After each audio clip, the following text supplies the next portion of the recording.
Regarde ce que Dieu a fait.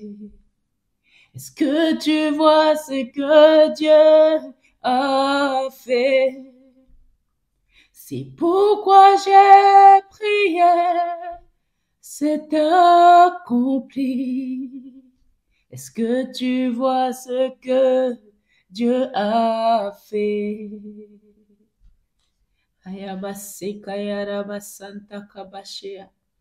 Oui, Seigneur, tu fais des grandes choses. Tu fais des miracles. Tu as fait hier, tu fais encore aujourd'hui et tu feras encore pour l'éternité. Merci, Papa de gloire, parce que tu nous as créés et tu nous as aimés. Tu nous as choisis et tu nous as jamais abandonnés. Que la gloire dans toutes choses, Père, te revienne à toi seul. Dans le nom puissant de Jésus, j'ai prié. Amen. La vraie place de la femme selon Dieu. C'est notre titre aujourd'hui, bien-aimés. Dieu, dans son infinie sagesse, a créé l'homme et la femme avec un dessein divin. La femme n'a pas été tirée de la tête de l'homme pour le dominer, ni de ses pieds pour être écrasée. Elle a été formée de sa côte, près du cœur, bien-aimé, pour être aimée, respectée, portée et chérie. Aujourd'hui encore, cette vérité biblique est trop souvent oubliée ou incomprise. Mais si nous revenons à la parole de Dieu, nous découvrons que l'homme et la femme ont été créés pour marcher ensemble dans l'harmonie. Chacun selon sa vision. Premièrement, la création de la femme, un acte d'amour et d'unité. Lisons dans Genèse chapitre 2, le verset 22. L'Éternel Dieu forma une femme de la côte qu'il avait pris de l'homme et il l'amena vers l'homme. Dieu n'a pas pris un os de sa tête, ni un os du pied. Il a pris une côte, une os proche du cœur, symbole d'amour, de protection et de proximité. Cela révèle que la femme n'est pas inférieure, mais égale et complémentaire. Elle est appelée à être une aide semblable. Genèse chapitre 2, le verset 18.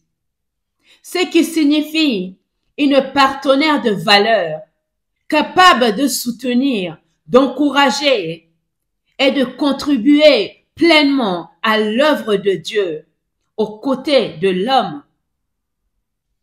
Deuxièmement, l'homme et la femme, partenaires dans l'alliance divine.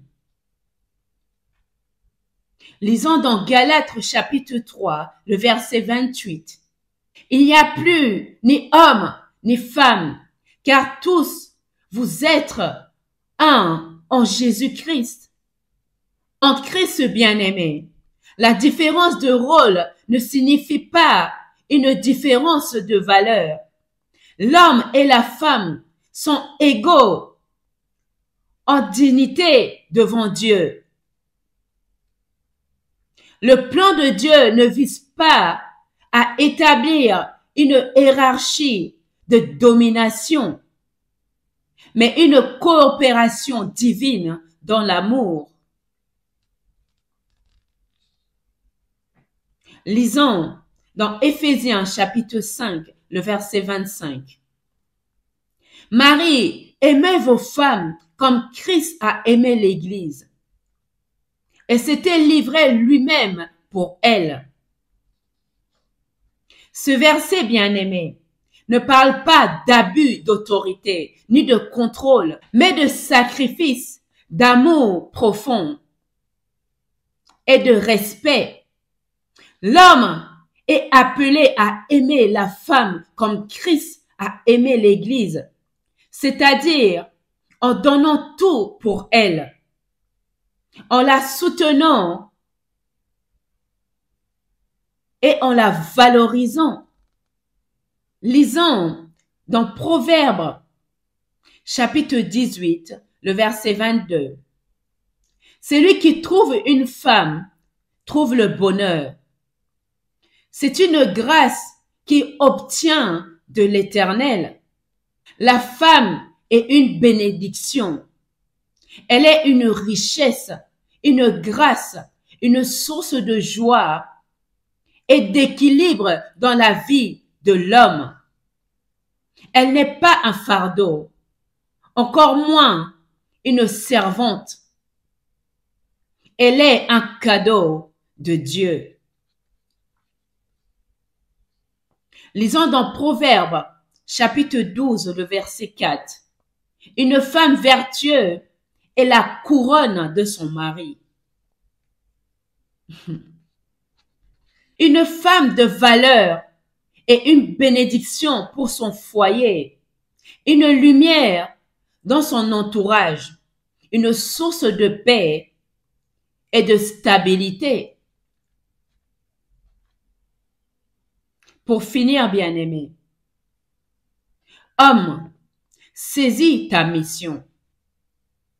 Si toi, homme, tu réalises que la femme est un trésor à aimer, respecter, soutenir et à protéger, alors tu as compris ta mission divine. Tu n'as pas été appelé à dominer, mais à aimer comme Christ, à bâtir et non à détruire, à élever et non à rabaisser. Lisons dans 1 Pierre, chapitre 3, le verset 7. Honorez les femmes comme un sexe plus faible, comme devant aussi hériter avec vous de la grâce à la vie. Prions ensemble, bien-aimés. Seigneur, ouvre nos yeux à ta vérité. Apprends-nous à voir la femme telle que tu la vois, précieux, digne, fort et aimé. Accordez aux hommes un cœur semblable au tien, pour qu'ils aiment comme tu as aimé.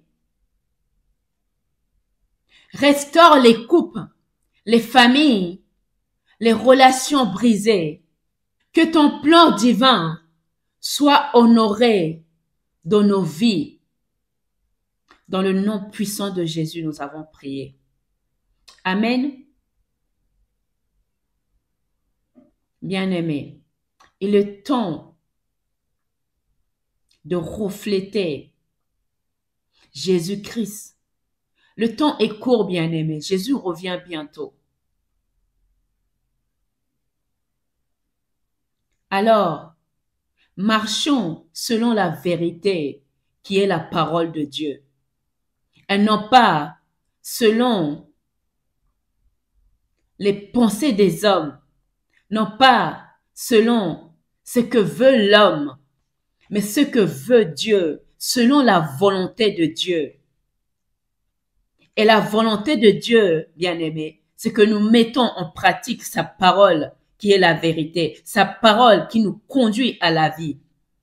Alors, commencez dès maintenant, bien-aimé. Demain sera trop tard. Jésus revient. Soyez tous bénis abondamment.